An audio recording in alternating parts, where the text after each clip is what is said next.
Hello বন্ধুগণ, কাল ছিল চতুর্থী আর কাল আমরা বেরিয়ে পড়লাম উধারবন্দের পুজো দেখতে। কারণ পরে অনেকটাই ভিড় হয় আর ভিড় ঠেলে পুজো দেখতে অনেকই কষ্ট হয়, তাই আমরা ভাবলাম একটু ভিড় হালকা থাকতে আমরা পুজোটা দেখে ফেলি।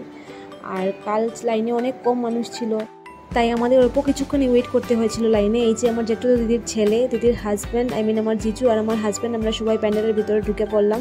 মা দুর্গাকে অনেক সুন্দর লাগছিল দেখতে, আর প্যান্ডেলটা এত সুন্দর বানিয়েছিল, আমরা অনেকক্ষণ শুধু প্যান্ডেল দেখতেছিলাম।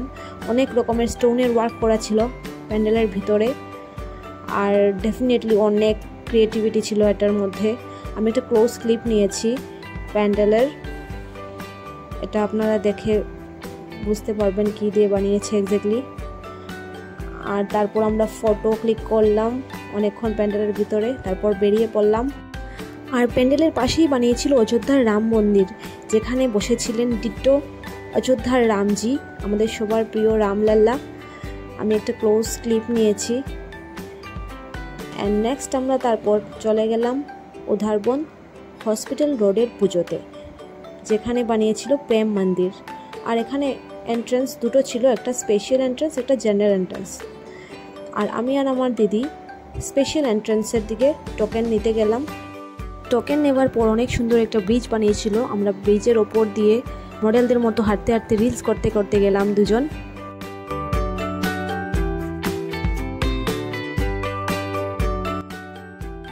আর এই যে দিদির ছেলে মিত, ও আমাদের সাথে ব্রিজের উপর দিয়ে গেছিলো, ও অনেক এনজয় করছিল, ব্রিজের উপর দিয়ে দৌড়াচ্ছিল, খেলছিল।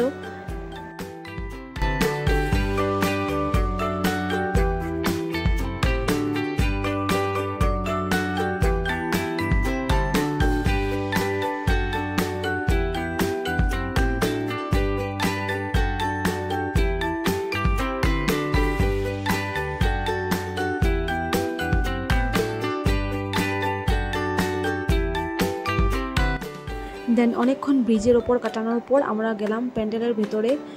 আর রাস্তার মধ্যে ছিলেন বাসুদেব, শ্রীকৃষ্ণ ভগবানকে মাথার উপরে নিয়ে নদী পার করছিলেন, ওই সিনটা রিক্রিয়েট করেছিল ওরা। তারপর আমরা ভিতরে গেলাম। ভিতরের লাইটিংটার মধ্যে ফটোটা এত সুন্দর হয়নি, কারণ এগুলো এফেক্টটা এত ভালো ছিল না, লাইটার কালারটা ফটো ভালো আসছিল না, ভিডিও করলাম। নেক্সট আমরা চলে গেলাম ডিনার করার জন্য বাইপাসের একটা রেস্টুরেন্টে, ইট অ্যান্ড ফিট রেস্টুরেন্টে। ওইখানে গিয়ে আমরা আমাদের ডিনার সেরে নিলাম।